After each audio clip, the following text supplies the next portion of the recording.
Hi, everyone. Welcome to the School of Reinvention podcast. I am your host, Roger Osorio. I'm a reinvention coach and author of the book, The Journey to Reinvention, How to Build a Life Aligned with Your Values, Passions, and Purpose. I'm incredibly excited to be here with Kimberly Sauceda. She, with over 20 years of leading top-tier companies, including Apple, where she launched the iPhone 6. Kimberly partners with organizations, teams, and leaders to reach their full potential and move from overwhelmed to unstoppable. She built high-performing collaborative teams that drove 2x market growth. Her proven track record of success includes the creation of the first ever iPhone Refurb Program. She knows how to galvanize teams for engagement, retention, and innovation. Now, a strategic partner to organizations, she leverages her leadership and coaching expertise on how to grow and retain talent, as well as maximize the results created by individuals and teams, and is a sought-after thought partner for HR leaders and executives in Fortune 500 companies. Her best-selling book, Meet Me on the Bridge, has been called the guidebook for how to manage. She outlines the 9 bricks for creating strong relationships at work for both employees and managers. As a certified leadership and executive coach, she supports leaders and teams with her signature 6-month leadership programs, her workshops, team coaching, offsites, and one-on-one executive leadership coaching. Kimberly, you and I know each other from when we were both on the journey to becoming authors. You know, we were both part of that same cohort. And it's so cool that years later, that started in 2021. Wow, it's crazy how many years have flown by already. And here we are in 2024, and we get to talk a little bit about what you do, your journey to getting to this point where you are now running your business from overwhelmed to unstoppable. And of course, we're going to talk a little bit about becoming an author and all of these things. But thank you so much for making time to share some of your journey to reinvention with us. Thank you. I'm really excited to be here. As I've been thinking about it, there's so many cool things about reinventing yourself. So I'm excited for our chat together today. So tell us a little bit about your background. I remember when we were talking a little bit more about, just your own history. You started in a place, and you'll tell us in a moment, where most people don't move out of. Tell us about that. Yeah, so I grew up in Idaho, the second biggest town at a whopping 60,000 people. And you're right, most people just stay there. Like, their whole thing is actually just staying in Idaho. And I knew from 11 that I wanted to do international marketing, and all my friends thought that I was a little bit crazy. Like, why do you leave?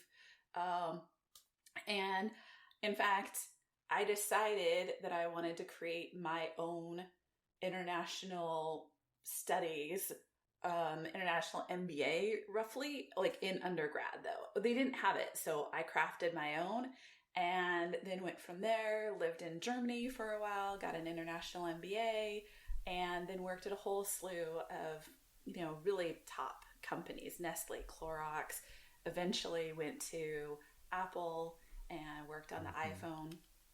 As you said, helped launch iPhone 6, and then went to Logitech, ran marketing for smart home, and then decided that it wasn't really the thing that was lighting me up anymore. So then I moved to being a coach and owning my own company, O2U, helping people go from this kind of overwhelmed to unstoppable, and then author, keynote, all the things that we talked about. So let's go back to your time at university, because you advocated pretty strongly for creating something that was custom, something that was not off the shelf. And I want to hear more about that. And here's why. And I say this so that you can kind of tell it through this lens. But what I'm hearing there is that you had an idea of something that you wanted, and it was not currently being offered. And you asked, right? You found a way. And I want to double click on that. How did you make that happen? Tell us a little bit more about what you wanted, like kind of that moment when you realized, I want something that's not offered, and then tell us about how you went about getting it. Well, it's actually funny. Originally I was engaged, and then the engagement broke up, and I decided I wanted to graduate, and I didn't have enough credits to graduate. And so I went to the dean of students and I said, okay, hear me out. This is going to sound a little bit crazy, but I've got an idea. I not only want to graduate, but I want to really craft an international business marketing kind of a thing. And she's like, well, we don't have that. And I don't know what it is that you really want to do here. And I said, well, what if I take this international studies degree, and then I also have 3 minors, business, economics, and German. So it kind of looks like an international marketing, with a minor in German. So what I'm going to do is I'm going to go and I'm going to be in Germany. I'll take some classes, and then I want to go and travel around Europe, and I'll send you. And as soon as I said send you, she's like, postcards? And where do you want to go? And it was literally this whole synergistic conversation, Roger, where I was like, well, I would really like to go here. I've always wanted to go there. Oh, would you go here? And yeah, that's amazing. I'll definitely go there. And sounds good. I'll stop by. Yeah. Well, it's so I love how you were probably going to say, I'll send you a paper that I write, 20 pages per city I visit. And they're like, I'll take a postcard. And you're like, yes. Postcards it is. Yeah, you're exactly right. I thought I was going to have to come home and write some big, huge, long essay about how this changed my life, which it did, by the way. Yeah. But I was expecting like some big, I don't know, master's thesis, something or other to earn all of these different credits. And it was hysterical because I actually said, I need X number of credits. And she said, okay, sounds good. I like what you're doing. And there's no reason she should have said yes to it, except I came to her with a plan that then we crafted and co-created together. Nailed it. And then afterwards, she told me that this is something she'd always wanted to do. And so me coming and talking to her about it was just incredible. And what's crazy is in the moment, I had no idea how I was really going to actually make it work, Roger, right? Like I just knew this is what I'd always wanted to do. And come hell or high water, I was going to make it happen, right? Yeah, so many important things to take away from that story that I think apply at any stage of our life. But one is, one is be clear about what you want. And it sounded like you were very clear about these, like an idea that you had. It wasn't perfectly constructed, but what you knew was already clear. You were able to communicate it clearly. Second, you asked. Yes. And that's a hard thing. I know I still battle with that, where if it's not part of the design, I don't always want to ask right away. Like that's not my kind of default. My wife is the complete opposite. She doesn't really care for the design or the structure or the rules or the policy. She's just going to ask for what she wants and see what happens, right? And most of the time she gets what she wants by just asking. And so that's what is so powerful about this story, is that just asking created this opportunity for you to connect with this other human at a very human level, someone that we can typically look at as authoritative, right? This is the dean of students, somebody I have to be very proper with and all of that. You connected with her on a very human level. And it turns out there was something she's always wanted to do that you are now pitching. And she's like, yes, of course I have to find a way to do this as well. And you never know unless you ask. I think there are 2 other really interesting things about it is I tapped into something I hadn't tapped into before, which was just a really strong belief in myself that like, okay, I can make this happen. I'd never traveled abroad. I didn't know exactly the ins and outs of how to do this. And a lot of my friends thought that I was completely crazy. And the other piece is just, it's asking for it. And it's also being really flexible, right? Sometimes we build the plan and we think this is how it needs to go. And so I'm going to ask for the thing that I want, but then we're not flexible when we're trying to co-create it with somebody else, right? We think we kind of get really wed to the idea that you have this great plan. And so you're not as open to crafting it with somebody.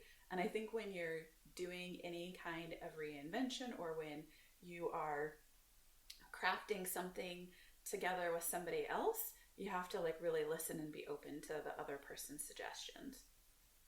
Absolutely. That's a really great point. I think anytime I call it making the impossible possible. So whatever was, it was designed one way, but you have another way of seeing it. And to your point, that will rarely ever happen the exact way you conceive it and you imagine it.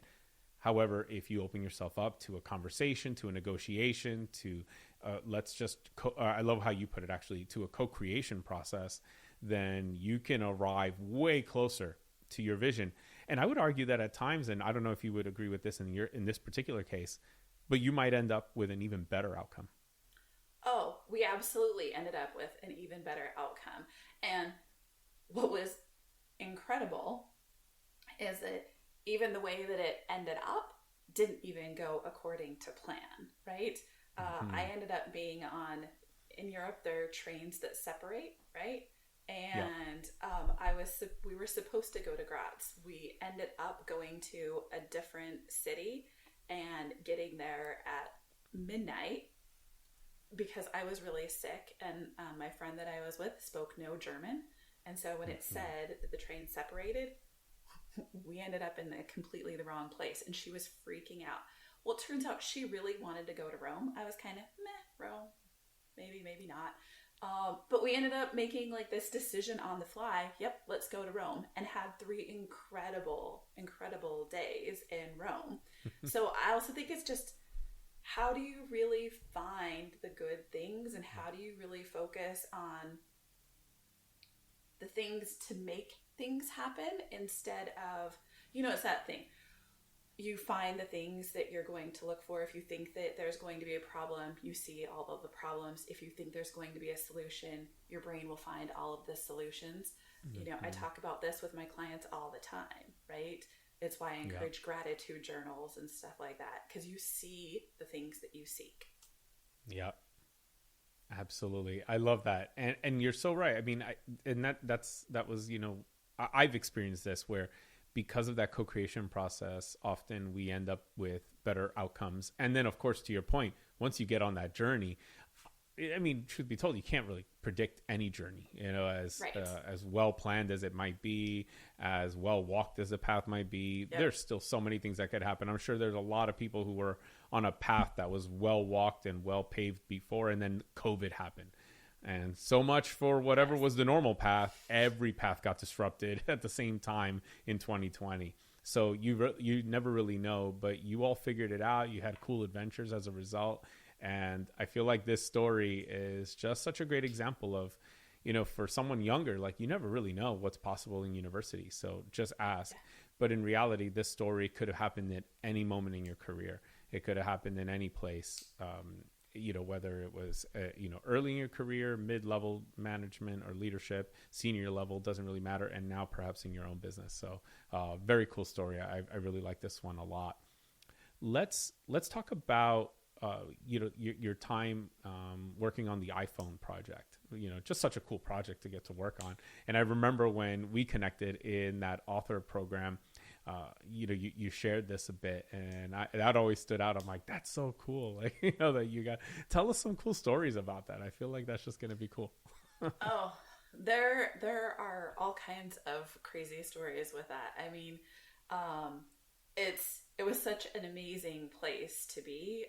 One of the things that happened was we found that we had a whole bunch of iPhones that needed to have a new home.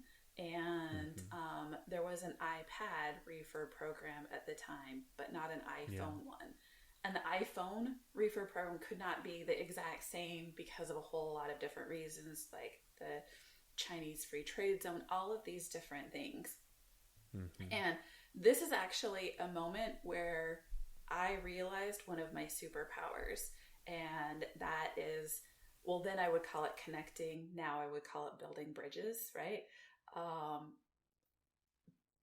It was absolutely crazy because we were starting to, finalize all of the packaging and all of these different things with the iPhone.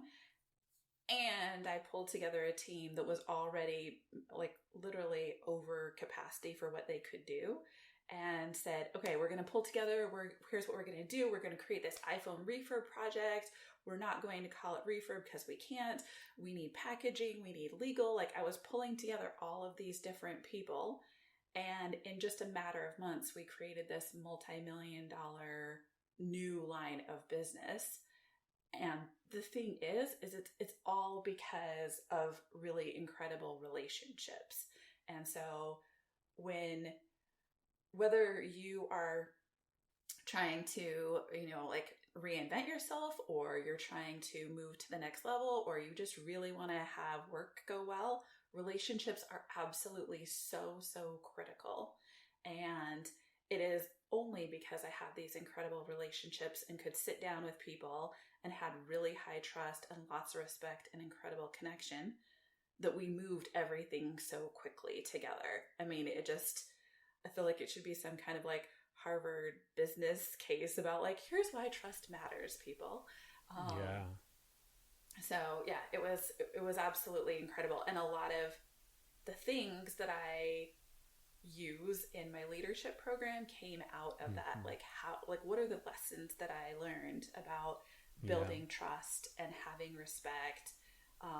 And one easy thing is just, you move so fast, you don't spend time appreciating other people. And so I'm a huge fan of, if we're working together, I will send a note to the manager of the person that I'm working with and say, oh my gosh, Sonia killed it with this packaging program. She just went above and beyond, absolutely loved it. And then of course the manager shares that with Sonia, and then Sonia feels amazing. So it's just appreciation, really knowing the other person, trust, all those things are absolutely critical. You know, what I think is really cool about this story is how, and what year was this when this particular project happened? I want to say it was 2014, 15. Don't hold me to that. Okay. I'd have to go back. That's what I was roughly estimating. Yeah, I was roughly estimating it was around then. And so, here we are like 10 years later, and some of these experiences have, played a significant role in your book. And what I want to highlight about this is because some of my listeners are people who are considering becoming authors. And of course, sometimes, you know how it is at the beginning, we all went through this, and many of our cohort members went through this. What the heck am I going to write about? And where am I going to get these stories? And there are a lot of stories in our past already, stories that can help us start build ideas, build on ideas. And obviously this story was a key ingredient to your book, from which you were able to build a lot of research and ideas to then, fill the pages of your book with valuable ideas for how to actually implement something like this, practice this, and learn from it. And so I want to point out to anyone listening that, this goes back to 2014, but Kimberly didn't start writing her book until 2021. So there was a significant gap between the stories happening. And for anybody considering a book, you never know where those stories come from. There's a lot in our lives that we've already lived, a lot of great stories from which you can build. Yeah. And so there's a game that I play with a lot of my clients called Peaks and Valleys, where we look at, the lessons and, some of the strengths that you really have to find your superpowers. And if you look and you say, okay, so here was a really big peak, right? What did I learn? What did I take from it? What did I leverage that I already had? Or what are things that I now leverage, right? And you can do the same thing with the valleys, because, oh my gosh, Roger, when I started managing people, my grandfather is amazing, and he was, in charge of lumber mills. And this is a story that's in the book, right? That we could choose to go into it or not, but he was such an amazing manager. I thought, no problem, right? I can nail being a manager. Oh boy, was I wrong, right? I thought, hey, who wants to be micromanaged? That's just crazy. And I assumed that the way I would want to be managed, really hands off, is the way everybody would want to be managed. And originally, this person and I were working really well together. We were sitting side by side. She was this great marketing manager, killing it with ROI. But as soon as I went and did other things, all of the ROI started falling off the charts. It was crazy, Roger, and I had no idea why. And so week after week, like, everything was plummeting. She wasn't turning stuff in. It was getting worse. And I was trying different things, to like still be hands off, but kind of encourage, hands off, but kind of be like, hey, what the heck? And I finally just sat down with her kills me that it took like 4 weeks, Roger, because I'm sure my grandfather would have done it like week 1, right? And I sat down and really got to know her and what it was that was going on and what she really wanted. And I think that's a big thing, is like, okay, what does somebody else really need from you? And I found out that what she really wanted was a few minutes in the morning to talk about where we were going, and a few minutes at night where she would be like, look, here's what I did. And great job, right? That would have killed me. I would have thought that you had no trust and no respect. And like, I would have made a story up about that, right? But totally inaccurate. For her, that made her feel really connected to me. And that's the thing that she needed. And everything took off, unless anybody believed that, hey, she's really like super needy and doesn't know how to do things well. She's now a VP of marketing. Like, she's super smart, super talented. Wow. Just for her, that was the thing. And so, for all of your listeners, like, I feel like you can learn so much on both sides of things, because that story is actually 2008 maybe. So like, my point is like way older than even the other one, right? So yeah. That's that's really. Have you read any of the work that the Harvard Business School did on Sir Alex Ferguson, Manchester United's like just legendary manager? So real quick, like version of this. So Manchester United, English football club, had one of their legendary managers, Sir Alex Ferguson, made a sir. So that, just to show how like respected he was in England. He was the manager, I think, for like, and in European soccer, football, the manager is the name of the coach. Like, a coach is a manager, because they run a lot of things. They're not just in charge of the team. They're in charge of reserve teams. They're in charge of, even in the case of Sir Alex Ferguson, football operations, even like the cafeteria folks, everybody. Like, he was in charge of the whole organization. It's like a general manager / coach role. And in European football, they have these kinds of roles. So anyway, his management style was considered just legendary, because how do you last for that long in one of the toughest environments like on the planet, and the English Premier League, best league easily in the world for soccer, and I mean, just the hardest place to have to keep a job for that long, for like 3 decades, but he did it. And so in his final year, when he announced that he was going to be stepping down, he had one more season. Harvard Business School decided to do a whole study on him. And so they sent researchers to spend the entire season with him and just follow him around, record cameras everywhere. They listened in, they had sessions, they recorded everything. And they learned so much about his style. But one of the key things that he talked about, which is, I think it comes out there's a documentary on him on, I'm sure it's Netflix, Amazon, who knows where.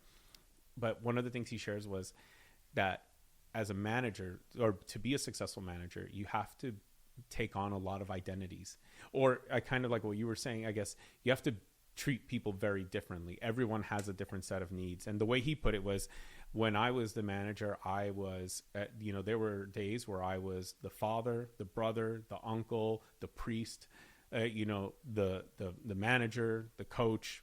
I mean, whatever my players needed, and in some cases, the same player might have needed me to be different people at different times. Yeah. But he goes, that's what he credits a lot of his success to. And I thought, oh my gosh, that's really cool. And I recently read an article, another really great case study on Bruce Arena, who was an American soccer coach, and he coached some Major League Soccer teams, and he was a U.S. national team coach for a while, very successful as well. And when people talk about his time, and journalists, and they interview him, he too, David Beckham was actually one of his players when David played in LA Galaxy. And he says the same thing. He goes, what I love about Bruce Arena was that he understood his players so well that he knew exactly what they needed, when they needed it. And that's how so rather than coming in and saying, I'm one style of manager, you gotta like, figure it out and do it my way, or you can go somewhere.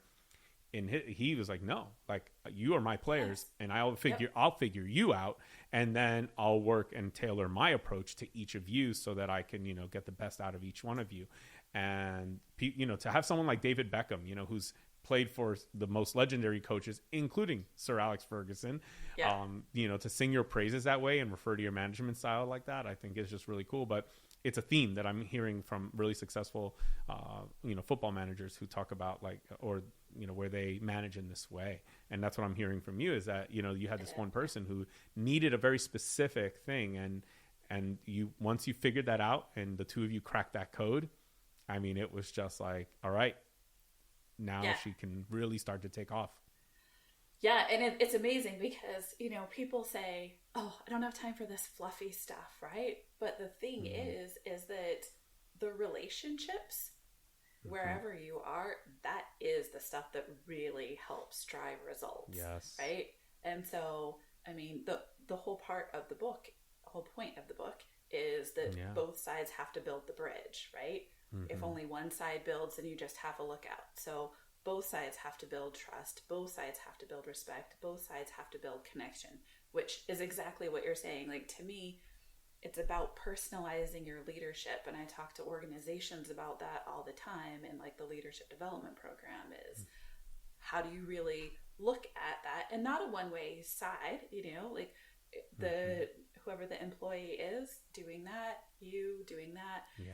So both sides are really understanding the needs so that both sides can show up in the best way possible. And then you have this thriving organization. Yeah. So. I'm just thinking back to if not the best manager I ever had. And I just remember how at that point in my career, what I needed and what he, I think, realized was that I needed a manager who was more like a father, like a second father, like that style.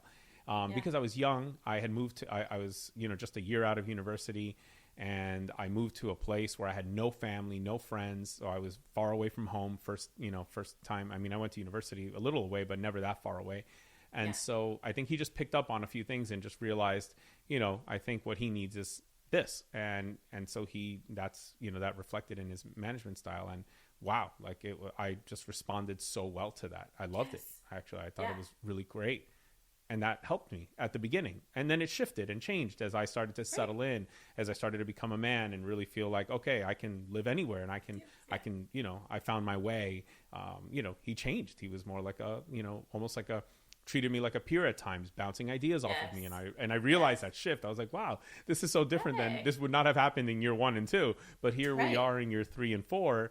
And, here we are side by side tackling problems together. And it's so cool that he's invited me, and I'm still young. So, it's really cool that, he was able to do that. Yeah. And having that growth with you, right? And allowing you to grow and growing with you that's incredible.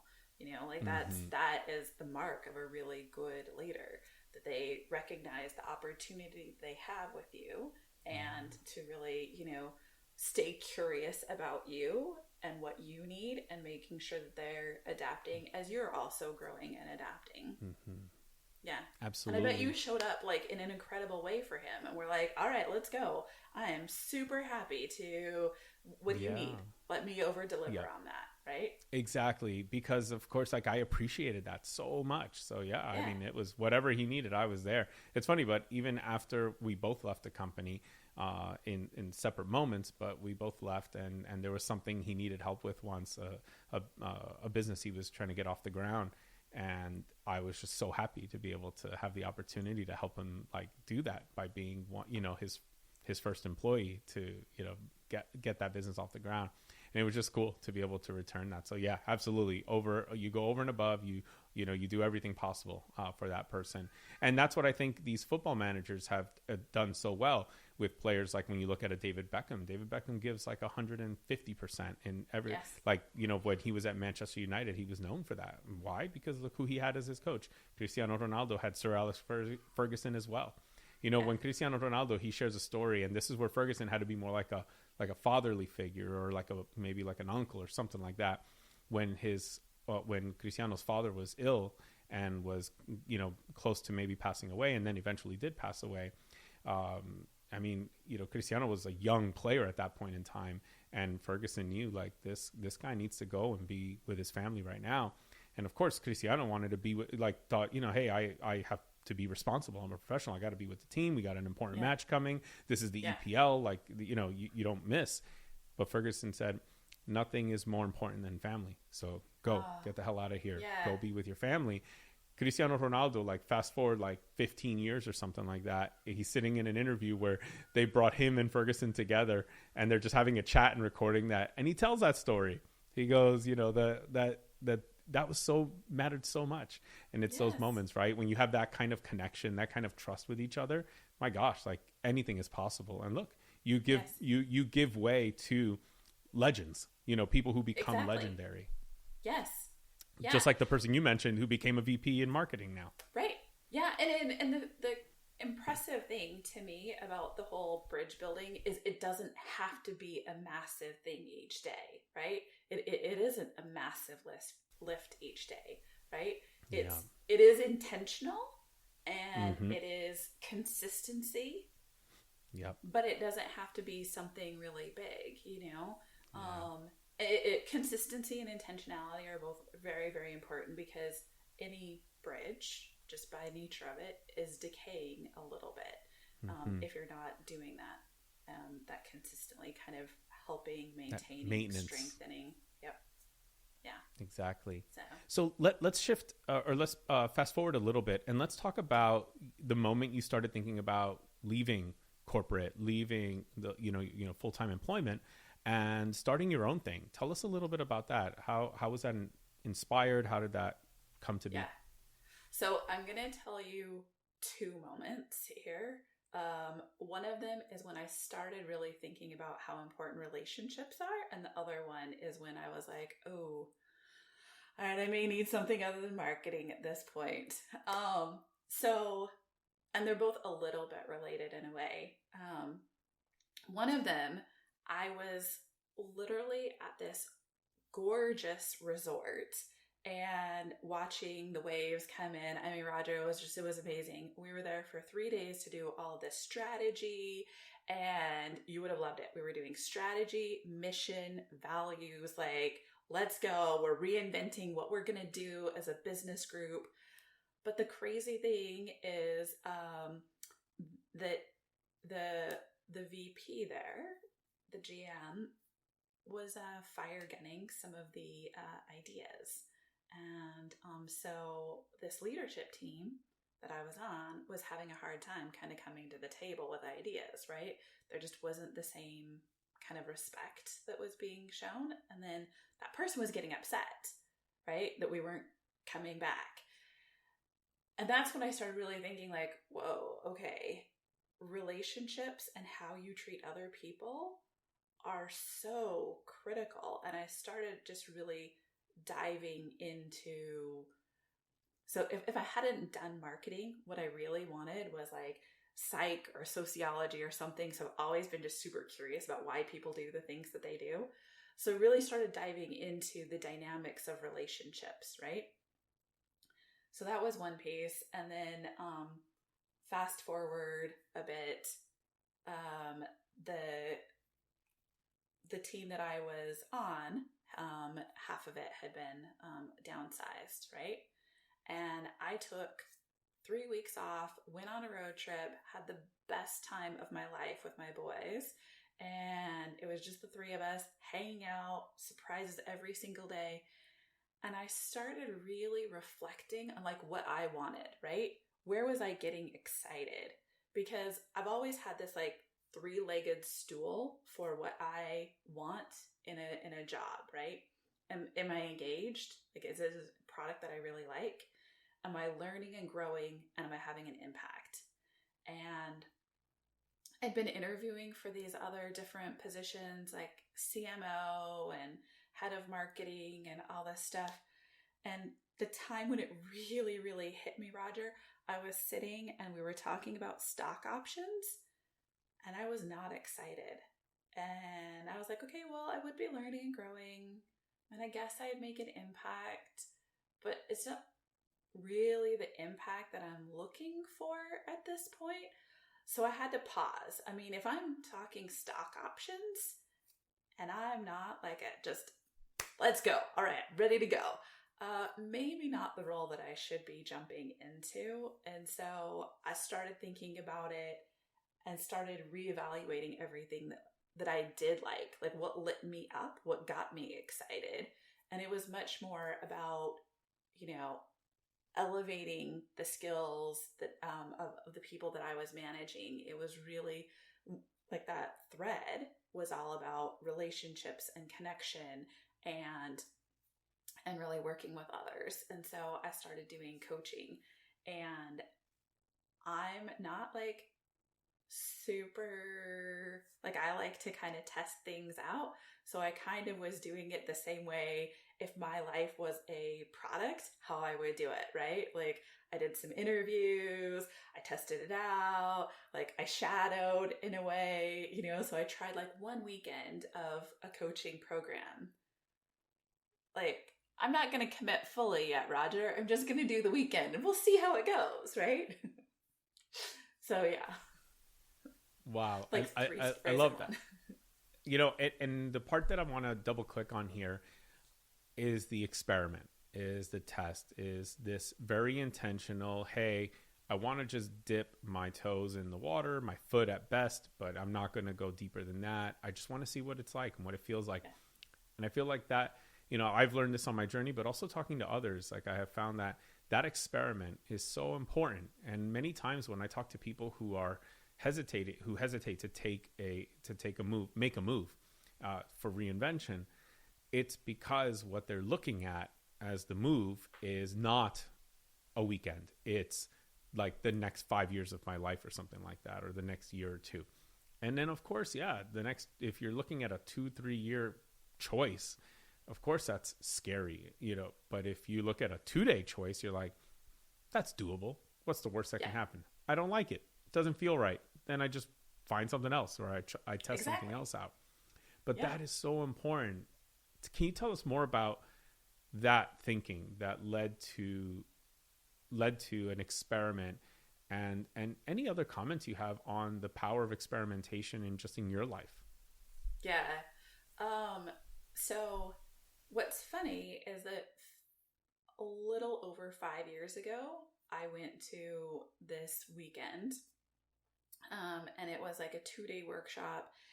And you could write out like, okay, if you're going to live your life and make like some small changes to your life, what would it be like? If you were going to stay, so like if I was staying in marketing, what would it look like? If you were going to stay in marketing, but you're going to make maybe a bigger change, what would it look like?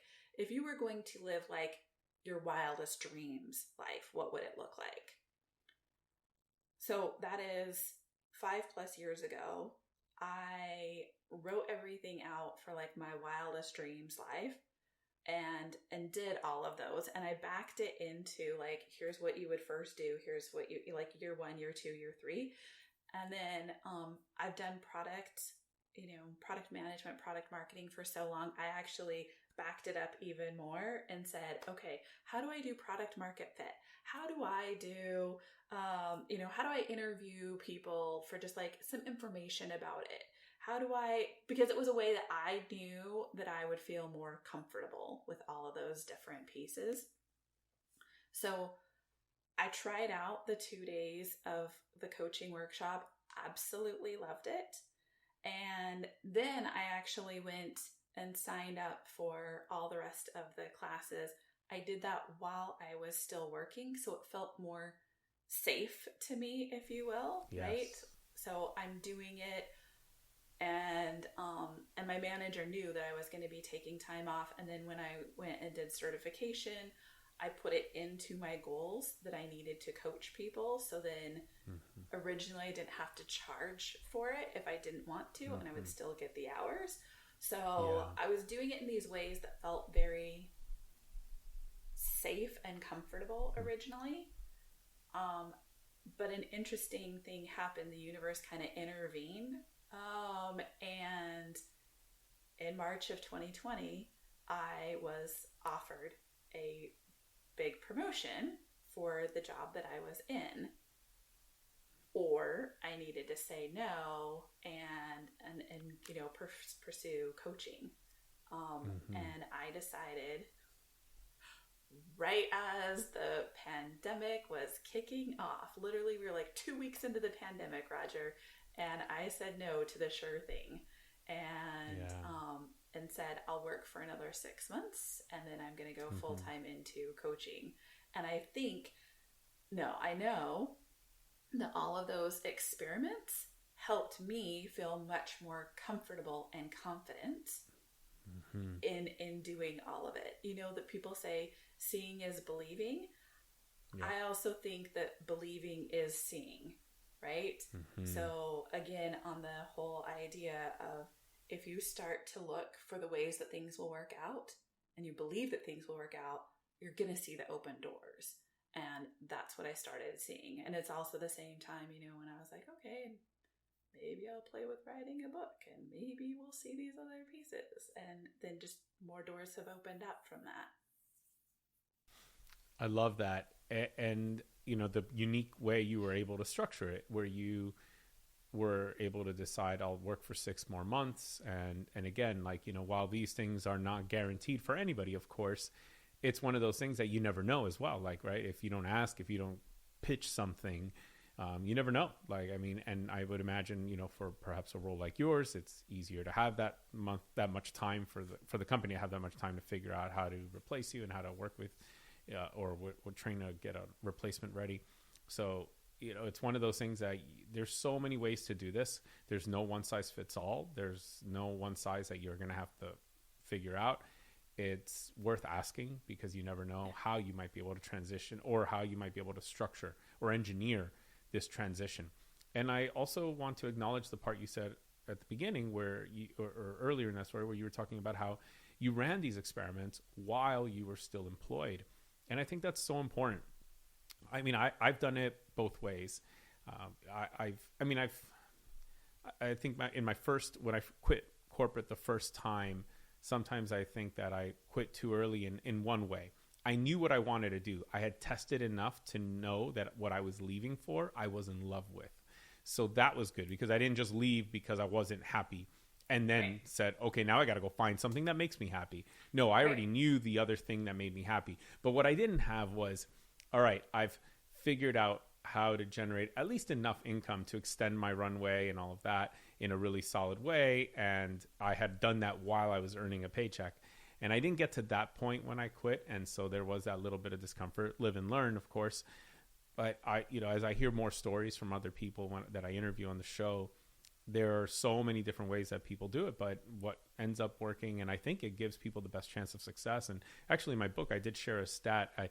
If I remember it correctly, it is that people who start their venture while they're still in their full-time job, so they started on the side before quitting. So if they wait to quit and they start it first as a side hustle, have a 30% success rate in that business or in bringing that business to life, or at least for it lasting longer.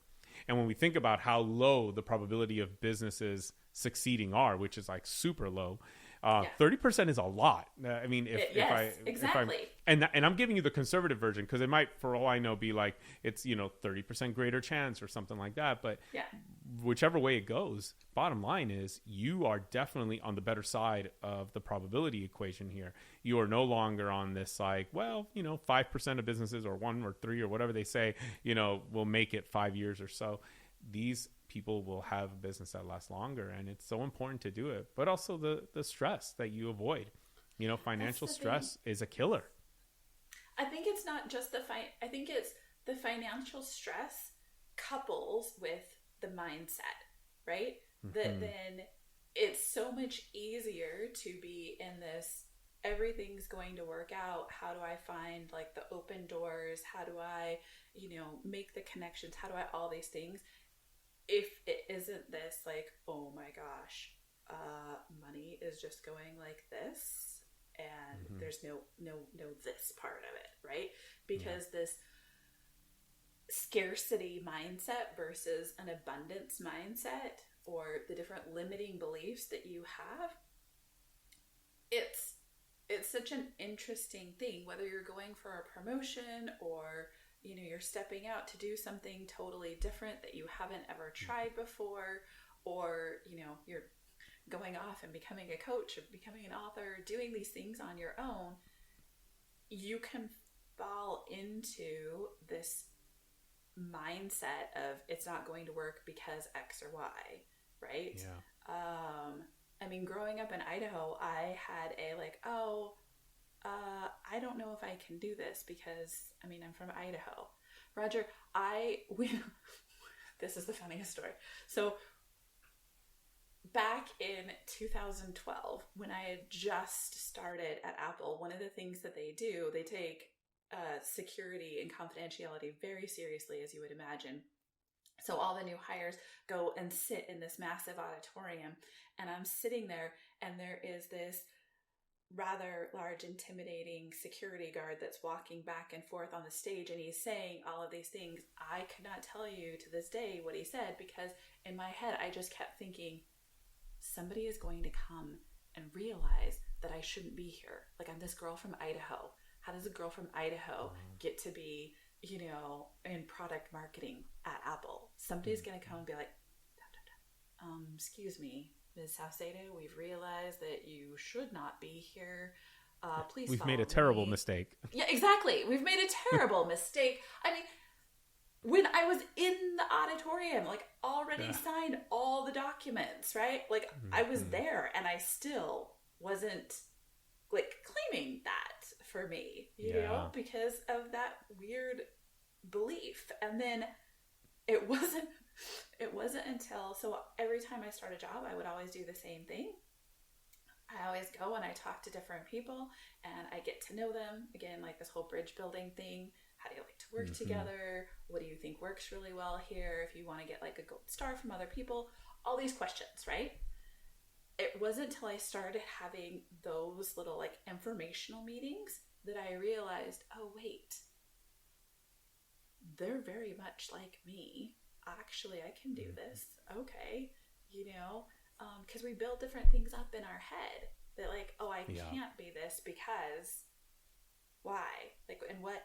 And so one of the things that I talk to clients about is, all right, so if there's this kind of confidence gap, what do we need to close it, right? What's that story that you're telling yourself?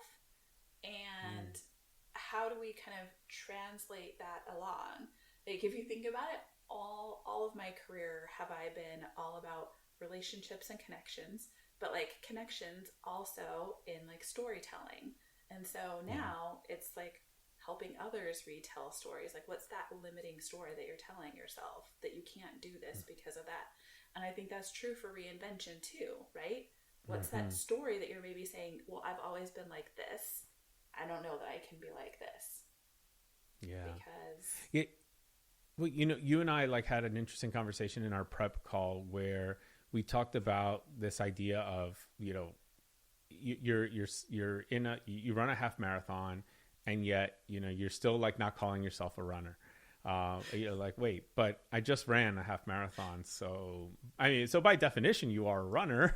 Yeah. You might not be a professional runner, an Olympic runner, but you're a runner nonetheless.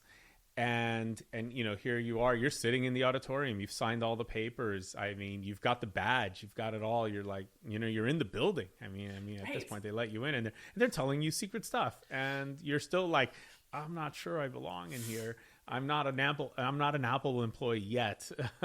And it's just well, wow, what's it going to take for you to say, I am an Apple employee? Yes. Or what does it take for us to say, I am a runner, or I am an author, or I am a whatever it is that I want to become?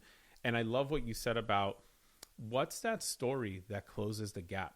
Because obviously in your case, and in the case of the running story where you've run the half marathon, or in the case of authors and our fellow authors, who wrote the manuscript, wrote the final manuscript, even before publishing and still after publishing, what's that story that we need, even with all that evidence stacked up in favor of us being able to say that thing? Yes. What's that gap? What's that missing story that we need? What's the story that is creating the gap, that is not allowing us or giving us permission to say, I am? Yeah. And it's such a fascinating thing. And if you think about it, you talk to yourself more than anybody else, right? You have that internal dialogue. And so if you're always telling yourself that you are not X or Y, I mean, that's the other thing you're going to see, like proof that you are not X or Y. Like we have this confirmation bias or expectancy bias in ourselves. And so how do you start telling that other story of like, oh, yes, I actually am. Yeah, it was crazy to me because I very vividly remember standing in San Francisco in front of the Nike building and seeing my name right there. All these, you know, San Francisco half marathon Nike women's runners, and looked for my name and thought, wow, it's so cool that all these other people are runners. Not me. Yeah. Not me. I don't know how my name got in there, but you know, it it's cool that my name is there. next to theirs. Yeah. And that's an interesting thing too, right? Is that even with work, you know, like doing internal work and everything, there's always like just this other layer of doing more work, and how do you claim these different things, and how do you really stand solidly in this confidence of, oh, this is who I am now, and this is what I own, and it's fascinating to me to talk with clients about, okay, so how do you want to tell this story, and what is that evidence that you need to believe, right? Like for you to really believe it. You know, after we spoke yesterday, I thought back to a story that I think I included in my book as well, but it's about when I was playing. So I've played soccer for most of my life. I haven't in the last few years since COVID, but prior to that, I played all the time. There was always a team I played on or whatever in a men's league, you know, those kinds of things. And for most of my life, I was a defender. And then I got to a point where I just started to become really curious about becoming a forward. And I wanted to figure out what that could look like, what that could feel like. But I always thought to myself, yeah, but I've been a defender. Like, this is what I know. And obviously, if I'm playing on a team, the last thing I want to do is lead with my weakness, I guess, or my least experienced, like whatever, you know, role. So I'm going to always lean into what I know really well and best, which is, you know, being a right back, a right-sided defender. And so that's my thing. And I could also be a center back. And so, you know, hey, look, there's some diversity there. It's different. The roles are different, but they're still defender. Well, I remember that I had this opportunity at one point where I was joining another group of guys like that somebody had invited me to join. And they brought me in to, you know, kind of just fill in on a team. So no one really knew me except my friend who brought me there. And the first question that anybody asks when you are joining a team real quick, filling in fast, of course, is naturally, what position do you play? And they really just needed an extra body, I think, at this point. So I don't think they cared what position I played, as long as it wasn't like goalkeeper. And so I don't know what came over me that day, but for some reason, I just said forward. And they don't know. They have no clue. So they just say, all right, well, we need you now. So go ahead, like, take your position up at the top of the half of the field. And I'm walking there thinking, what did I just do? Like, these people don't know me. They're not going to like me very much after this, or at least I don't think they are. And now I'm standing in the middle of the field in that circle. Yeah. And I'm thinking, this is not my spot. And I turn, and if you turn to your right and look back, you see where I normally stand, which is the right back position, the right defender. And I look at him and I literally think, he looks so happy there. I want to be where he is. I'm literally and figuratively outside of my comfort zone. My comfort zone's on that part of the field in the back. And I am not in my comfort zone right now. I am way outside of it in some circle that is not comfortable for me. And so I'm thinking, this is about to happen. Like, there is no way out of this at this point, because why would I go back and say, hey, man, I made a mistake. You know, I know I say that I play soccer, but I said the wrong position by accident. I meant to say right back, which sounds a lot like forward, but it's my bad. No, I got to suck this up now. I got to find the way to do something. And so the game, started and it ended. And I was not good. I did not do well in in most ways, I did not do well. In just a few things, I did well. Obviously, I was in good shape, so I could run really fast. And those kinds of things were like my skill sets. I leveraged whatever skill set I had to add whatever value I could, but I did not add. At one point, I fell to the ground. I had gotten tackled. Turns out that no one was near me. I tripped myself. I tackled myself. I was trying to do something that I don't normally do from that position with the ball and running at high speed, which is something a defender doesn't have to do. And all of a sudden I'm like, I tripped myself and I thought somebody tripped me. That was not good. And it went like that. At the end of the game, I'm just thinking, wow, that was bad. These guys, and I imagine they're sitting there talking, wow, this guy's a really bad forward.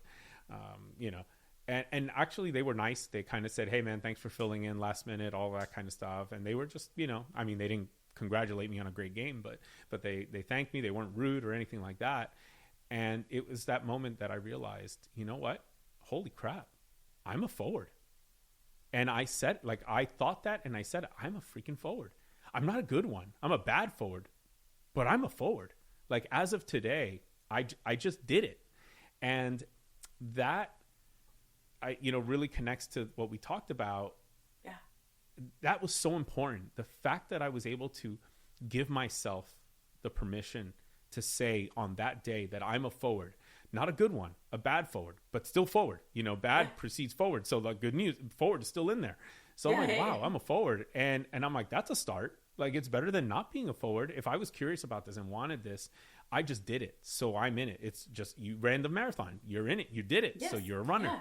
And it was, but then I learned something, that when we say I am, when we give ourselves permission to say that, everything we do after that changes. Because all of a sudden I started to watch or search videos on YouTube for how to train like a forward. I started looking into it. I was like, oh my gosh. So I want to do a little bit better the next game. Yes. So I started doing that. I would go to the soccer field during the week and early in the morning, like 6 a.m. when they opened, and I would just go and practice by myself. I'd run all these drills that I've never had to run in my entire life. But I just thought, well, these will help me get a little bit better every week, hopefully. And I had the opportunity to continue playing in that role. And, as the weeks went on, I got a little better each time. As the months went on, I started to really see improvement. By the way, it took 6 months to finally score a goal. Now, maybe if I had not allowed myself to say I am, I bet you the gap story would have been, it won't count until I score a goal.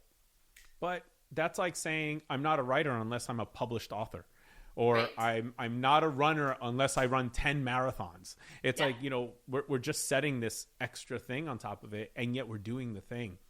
But it's so empowering, and it's so it gives it so much more direction when you finally say I am. And I think that's the key here, is when no doubt you took running more seriously the moment you were like, I am a runner. And it's like, now you're like, okay, well, what did runners do? Well, maybe runners do this, or maybe runners do that, or maybe runners eat this or don't eat that. And you start thinking a little bit differently about, because you're a runner. Yes. You're an author, yes. Authors speak. You speak a lot now. You do a bunch of events, because that's what authors do. And you're rock and rolling. Authors sell their leadership programs. Boom, you're selling your leadership program. So these things happen because we finally accept that. And it's such a big idea. You're right. It's such a big idea when it comes to reinvention, because we're often making a pretty big pivot. We're going from something, you went from marketing to leadership development consulting and writing and training and all of that.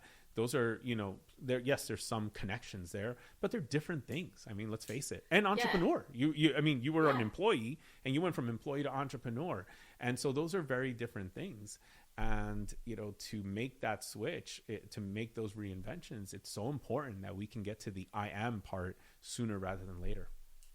The other thing about the I am part is, as soon as you actually say it and then you believe it, then when you say it to somebody else, then they believe it too.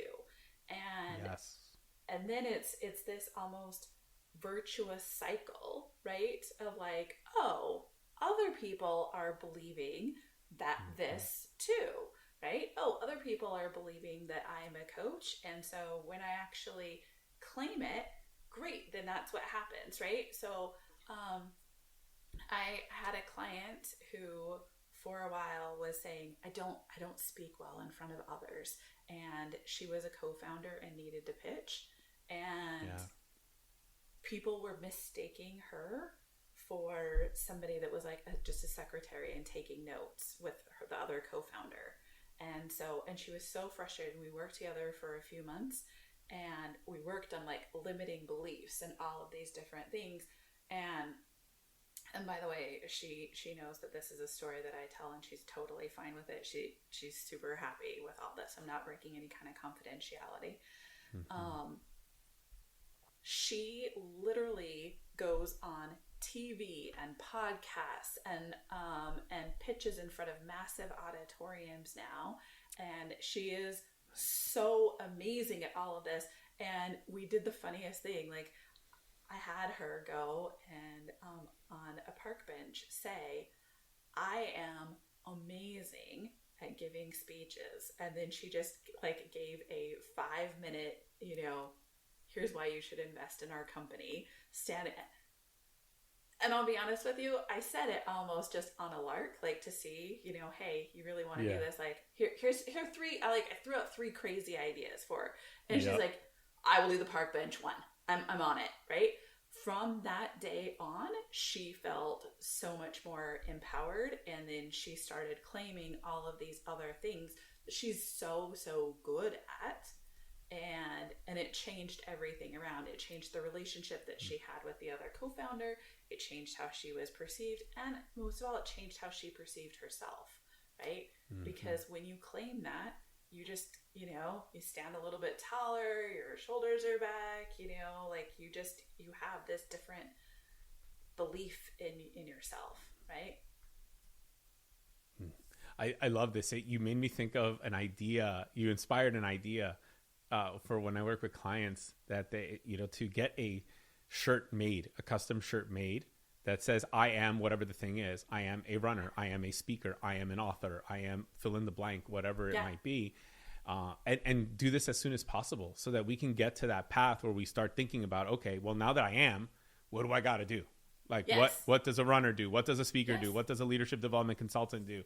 Because the sooner I can say I am, the sooner I can get to doing what those folks do and improving at that. And I feel like, I think I never thought about it in this way, how focusing on this sooner rather than later, if I can almost make this a thing that like I have my clients do almost on day one, but maybe in the first like couple of sessions, it's like, we're going to declare I am, because the sooner we do that, the sooner you can finally start doing the things you need to do. Because otherwise, I mean, I've seen it with some clients. It's hard to get them to do the things that they need to do in order to start moving in that path.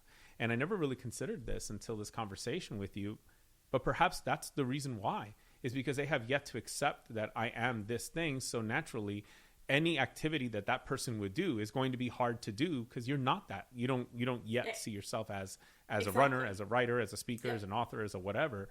So naturally, writing the first chapter or capturing a few stories or all of these actions are going to feel like there's like a tension there, and you're not exactly sure what it is. Why is it so hard to do this task? It's so simple. Roger designed the exercise as simply as anyone could possibly design it, and yet I can't do it. I'm wondering if this is it for some folks, is that they have not declared I am. So naturally, all the activities and responsibilities that go with I am blank are hard to do. Yeah, because they're initially thinking I am not. Or maybe if you're not that, you are not. Yeah, right? Ooh, or I am not, cannot. I cannot. Yeah. Right? And so here's another thing. I can't remember if it is from Atomic Habits or who I kind of got this idea from. It's a little bit of a play on Jim Rohn's idea of like, show me your 5 closest people and I'll tell you who you are. But I think the other key thing, so like, A, you need to believe it, but the other thing is like, get that squad of people that really also so believes in you. I call it a board of directors, right? Like, who is your board of directors that is going to always, be the one that is the leveling you up, Mm-hmm. One thing that I always do is I make sure that I have a really big group, a group of people that are running for really big goals. It's actually a small group of people that run for, these goals, because I found ever since I was little, if I have someone that is pacing with me and they're a little bit faster, or I'm pushing them a little bit more, whoever, right? But I don't want to be like, you play to that level of game that you play to, right? So like if you're with other people that are really high vibe and they are charging for big goals, guess what? That's what you're going to do too. And so claim who you are, and then also find that group of people, you know? I mean, part of mine includes a coach, and obviously like I'm a big proponent of having a coach because they see those blind spots for you, but also friends, significant others, you know, like have those really strong bonds, and also tell people this is what you're going to do. I feel like a lot of times people say, well, this is what I want, but I'm not going to tell anybody, because if it doesn't happen, and I'm not saying go post it on, you know, Facebook. I'm not saying like you have to go tell everybody, but if you tell your really good friends, then they can also help drive you to that, you know, big place. I think it's why it's so important to have accountability in a lot of the programs that I do, right? And have those like high vibe people that are like, yes, all right, here's where we're going. Yeah, I mean, for me, it's, you know, I mean, it's a mastermind. It's finding that group of people who are all moving, you know, at a certain pace, at a certain level, very similar to you, so that you can run that race with them, alongside them. And to your point, when they're a little bit ahead, it's inspiring in a good way. Like, it's inspiring, it's motivating in a good way. It's really helping you at the end of the day. But yeah, this I am thing. And obviously you would never be in a group like that if you can't say I am. Like, you would never take that action, because you're like, no way, like I'm not that. And so I think this key is really to get to this I am statement sooner rather than later, so that we can begin doing whatever it takes to get there. You know, one of the newest ones for me has been around being a content creator. And this is, and it's something that I've hesitated to say, because I thought, well, I'm not sure if I am a content creator. Do I count as a content creator? I mean, I don't have a bazillion followers. I don't have like all these, you know, sponsorship deals and all this kind of stuff. So maybe I'm not. But then last fall, I realized, wait a minute, like, no, like I am. I mean, I am building content. And as I started leaning into that more, I started thinking more like one, which meant I thought about my processes and the things I do to create more content. And this year I've really started leaning into it in a big way, building the proper systems, taking, you know, finding those little, to go back to something you said earlier, those consistent little habits, those consistent practices. They could be small, but they're consistent, that work towards supporting that new truth. And now I do those things, and those little bits help. One of the things I'm doing, actually, and I don't think I got to mention this to you yesterday, but this week that I'm in right now is a content creation week. So it's a week that I've completely like cleared of all meetings. This doesn't count as a meeting because we're actually creating content. So for a moment, I didn't consider podcast interviews during this week, because I thought, nope, I must, all meetings, all calls. But then I realized, wait a minute, when we talked about this, I go, no, this is content creation. So this has to fall this week. So this is perfect week to do it. If I can get a few more, actually, I should try to get a few more this week. But, you know, I thought to myself, I'm a content creator. I need to create the time and space in order to be able to do that creative work in all the shapes and forms that it takes. And so I have this list on like a notepad here of all these things that I need to do this week related to content creation. And they're not all sit down and write something or sit down and record something. Some of them are activities that help me build systems to, you know, enable myself to be able to capture more content over time. They have to do with a lot of different things related to content, but they're all related to content. And when I was so excited to have come up with this idea, I'm like, yes, I need to create a week for that. And so now this is a prototype that we're in right now. And so far the prototype is going really well. And so what I plan to do is every month I will carve out 1 week, and I have to do it, you know, like about probably 6 weeks in advance I have to do it. So I already have my March one carved out, which we talked about will be in Dublin actually this time. So that one I'll take in Dublin, and I'll work mostly on the book, but I probably will work on other content as well while I'm there, you know, that might also work for the book, but also could become a YouTube video, whatever it might be. Yes. But those are the activities. So the moment I really started really leaning into it, I gave myself permission to do that, because that's what a content creator needs, the time and the space to create. And so now I have that. And I think as long as this one and the next one work out well, April will have one, May, June, July, August, September. I will continue to do this. Every month I will carve out an entire week, because if I don't, then there's no way I can get this business to grow the way it needs to grow. That's necessary. Exactly. So yeah, I am is so powerful. Yes, it is. It's so powerful. And then attaching it to like what the other pieces are that you need to do. And if you don't know what those pieces are, like, okay, good. How do you go and figure that stuff out? Who's doing things that are, that you can kind of follow? Or is there some kind of program that you can follow? Right?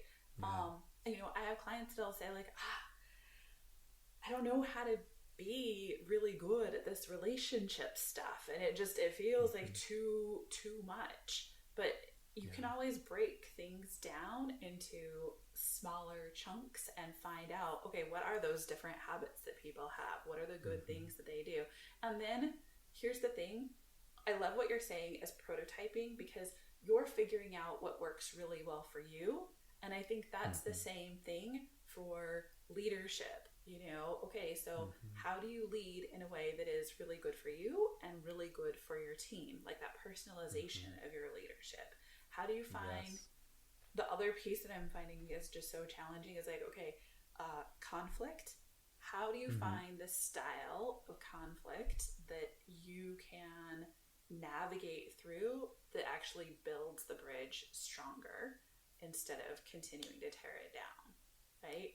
And all of these things are so important, because we do make these I am statements that don't serve us sometimes, or I am not statements, or I can't statements.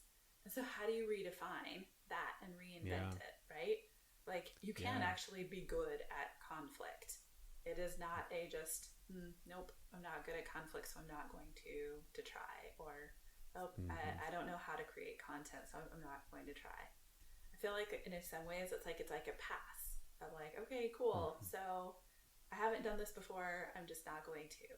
And that's what's cool about this idea of reinvention, or, coming and doing coaching. All of it is like, look, there is a path, and it doesn't also have to be hard. You can play with it. You can take a first couple of steps. You can iterate and prototype and then figure out the style that works really well for you. Yes. And, going back to part of your story where you took that weekend leadership coaching retreat or of sorts, that experiment, those kinds of things are an act, like a physical way of leaning into this. I am. It's planting seeds. It's kind of like just really nudging you into the I am before you take a massive pivot and make the big decision. I mean, for me, I tutored before I quit my first career. So I tutored a lot of math before I became a math teacher. So I was very comfortable with being able to say, oh, I'm a math teacher. I teach math, and I'm like pretty damn good at it. And I know I can become better, but I'm pretty damn good already. I've already shown that. And I did that little bits on the side. And I'm not exactly sure. I wish I could think back, and maybe I'll have to reflect harder, but what allowed me, why did I give myself like that? Why did I say I am so quickly on that? But I'm glad I did, because I did, I was able to really lean into tutoring, work at a learning center, do all these kinds of things while I still had my day job. And in that process, that developed the I am. I also realized I am in love with this. Like I really love this. And I was able to figure that out. And when you figure that out, forget about it. Now you're like, all right, it's time to start moving in a different direction. Because now you're not only are you a math teacher, but you love it. Oh, then it's done. Then it's good. So whatever that thing is, like you got to get to that point. But it starts with I am. Let's talk about one thing. So I want to just shift away from this for a moment, but it's probably related to some extent. Let's talk about your definition of success. Like this is, a topic that I love talking to my guests about, because everyone has a different definition for this. Although somehow, like I think we all signed up for the same one initially. The older we get, the more experience we get with life, we realize, oh no, F that definition. That's not so, doesn't fit me. Why did I take that on in the first place? But, I always say like, hey, sometimes we need a little help at the beginning. So we borrowed that definition. The important thing is that once we realize it's not ours, we shed it. What's yours right now? Well, so first, I feel like society, parents, community, like all growing up, you're almost encouraged to take on that definition of success because it just surrounds you, right? In media and everything. And secondly, I love this question. This is a question that I talk to all of my clients about. And the reason is because I think if we don't examine it, we just buy into whatever, we got from our parents or society or whatever, right? That we need this kind of car and this kind of house and 2.5 kids and the white picket fence. And, you need to keep doing promotion. And it's too scary to go out on your own and just, stay with the current company or whatever. For me, success is, but by the way, I think that's should. Like, I feel like that society shoulds on you a lot and you need to let go of the shoulding. Very careful with how I say that word. To me, it's two different things, right? It's the career component of it. I always looked at as like this three-legged stool. So am I learning and growing? Am I engaged? And am I making an impact, right? So I talked about that before. And I would look at every single position. And if I started feeling itchy or frustrated or whatever, I'd go back. Are these three things still firing? And if they're not, how do I could handle maybe one not being, but if there were two, I needed to do something, right? Yeah. And for me, the other piece is all about bridges. And so, I wrote this book that's about employee to manager, manager to employee bridge. So I look at, are my kind of career bridges good? Are my community friend bridges good? And then my bridges with my family, especially I have 2 teen boys, how are those bridges? I want those to be super strong. And we actually use that language in our house, right? How are we doing? Do we need to fix our bridge? How are you feeling about the bridge? And we have little check-ins. And then, my bridge with my significant other, and we use that language too. Do we have a good bridge? And trust and respect and connection. And I think bridges and having strong bridges, that's part of how I define success now. Do I have strong bridges? And am I good with the things I'm doing? Are they places where I am learning and growing, I'm engaged, and I'm, kind of giving back or having a big impact? And if not, then I redefine, because life is too short to not have those pieces for me. I love it. It's also so on brand with your book and with what you teach. No, but it's great. It's really cool to see how, these are not just ideas you wrote about in this particular case. And by the way, that would have been okay too, because you could have just explored a topic you were curious about for a book. But these are ideas that, also play a significant role in your life and in how you see all relationships. And I think this is a really interesting definition of success. So I'm hearing, this career piece using this 3-legged stool metaphor, and then your relationships are how you measure your success. And if you have both of these, and I love how you even said, look, I can work through not having one of those legs. I can figure that out. But if 2 are missing at any one time, then we got a problem here. And in the same way, what your bridges are. So if your bridges are, decaying, and there's an issue with them, then okay, I need to work on that. Exactly. Let me ask you a question. Which area of success, which side of success are you focusing more on this year? As and because we're at the beginning of the year, and obviously we tend to think of goals at the beginning of the year. Is there an area that you are a little more focused on this year that matters more to you, or that you've set goals around? I spent a lot of time making sure last year that my bridges were really, really solid, and they're in an incredible place right now. Nice. Even last year, I also thought about, and this is the next book that I'm writing, the bridge with yourself, because that's such a critical bridge, and we don't always look at that, right? So I've started writing a book about the bridge that you have with yourself, that relationship that you have with yourself. And spent a lot of time working on that too. To me, I'm focusing more on this career component right now. So my, expanding my business, doing more. I am loving doing offsites and doing trainings. And so really leaning into an awful lot of that because I just have so much energy around it. Now, if these weren't in a great place, my focus would definitely shift. But I spent a lot of time making sure that these were all really, really solid.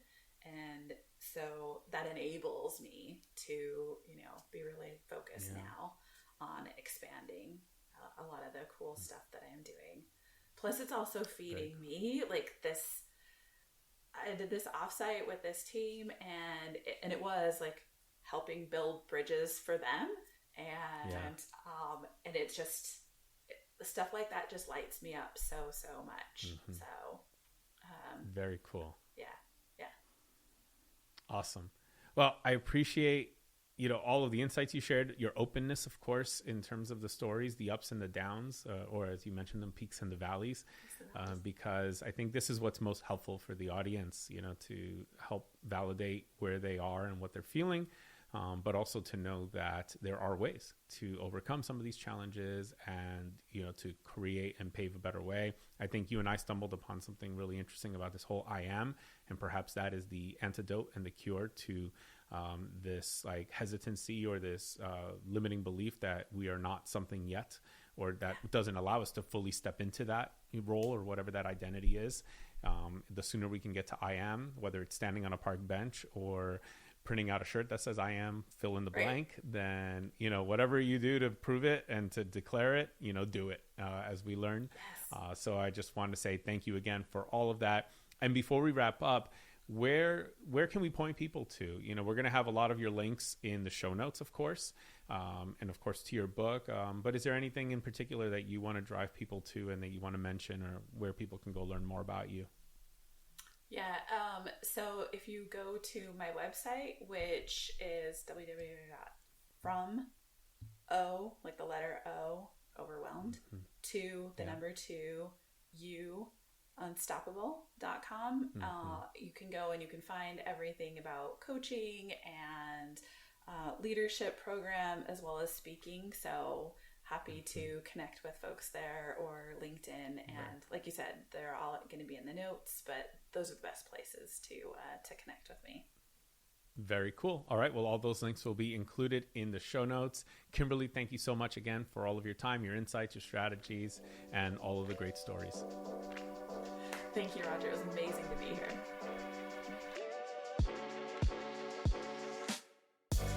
Thank you for listening to this episode of the School of Reinvention podcast.